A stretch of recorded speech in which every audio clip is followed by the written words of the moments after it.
Hello, hello. Good morning. Happy, I think it's Tuesday. I don't even know what day it is.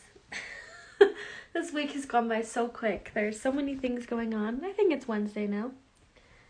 Anyways, it doesn't necessarily matter. I just wanted to hop on.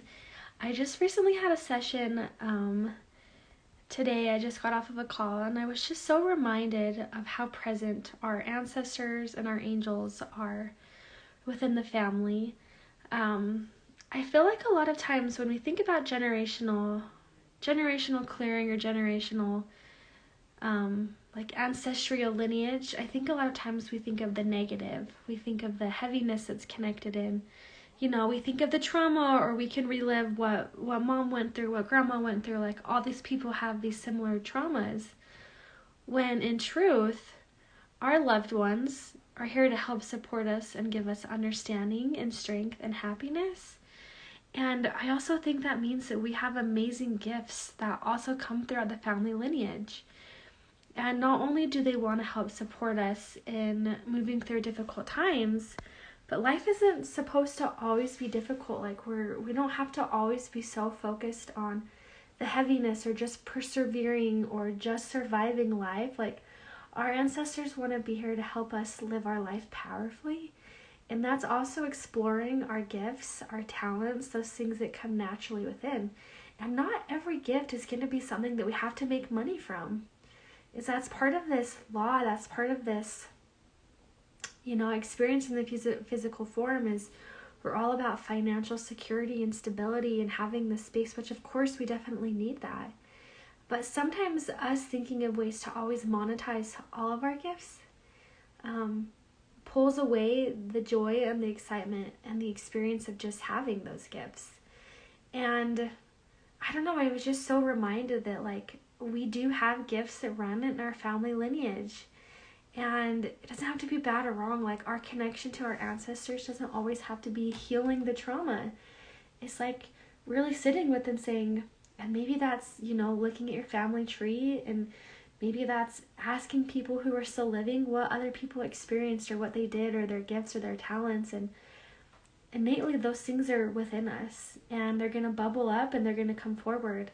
We had a live group reading last week, in which is now posted on our podcast.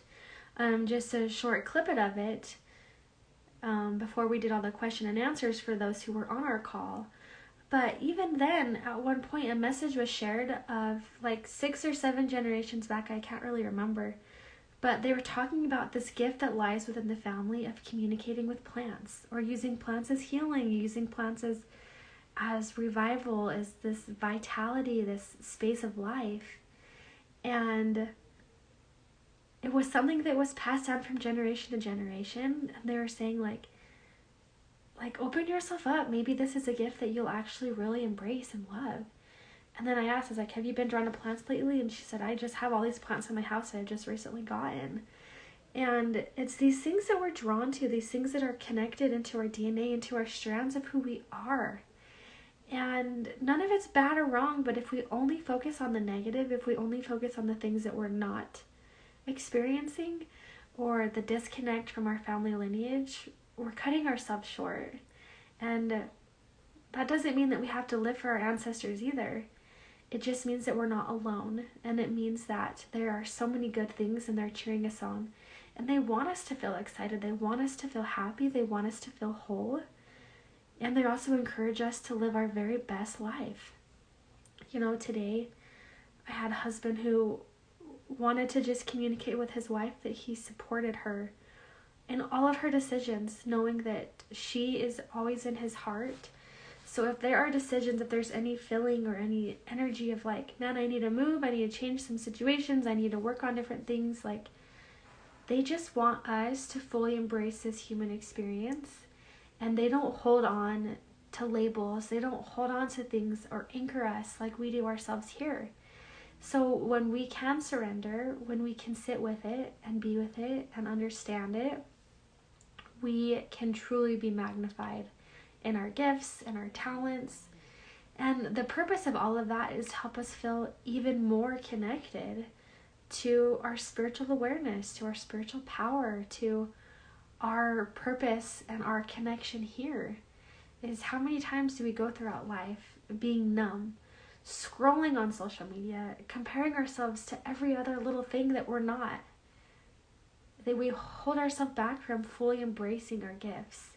Even just this past week, I took a reflexology course, and I came home and I was like, man, I just loved all of that. That was so amazing, but I wasn't actively engaging myself in learning about reflexology, in reading the books that I bought, in working with people. And finally I'm like, why am I self-sabotaging myself? I say I always want to try new things, and yet I'm not giving myself permission to fully experience it. And I feel like that's how we are in life, and our ancestors are just here to cheer us on, tell us like, hey, keep going, you got this, you can do this, keep going. What's calling your heart? What do you want to do? What are you drawn to? And then just moving forward every day, little steps. Just reading a couple pages a day if that's what it comes down to. But what are we not doing because we don't feel like we have the time, or we feel like we don't have the attention? What gifts are naturally upon us that we're not embracing? And what can we do to embrace those gifts and those beautiful talents? Because essentially we came here to just find true fulfillment. But the world teaches us, and the world holds us heavy. The world wants us to surrender and to live in the box and to think mainstream all the time. Sometimes that's really good, and sometimes we're called to something different, and yet we're not fulfilling, or we're not moving forward into that calling. So, I don't know, a lot of things to think about. I just thought it was such a beautiful reminder, just such a beautiful, just such a beautiful call today. I feel so honored, and I just think that, we're here, like, let's be here, let's do this thing, let's have courage, and let's just make things, like, experience things, not make things happen, because making things happen is pulling us out of the flow. But let's just like move forward and have fun and play in the world. Connect with God. Connect with your higher power, with Christ, the universe, whatever you want to call it. Connect into that space and just move forward and have fun, because that's what we came here to accomplish. At this point, I'm just rambling now, so I'm going to get off, but I just wanted to share with you an amazing lesson learned today. I hope you have an amazing day, whatever day it is. Thank you.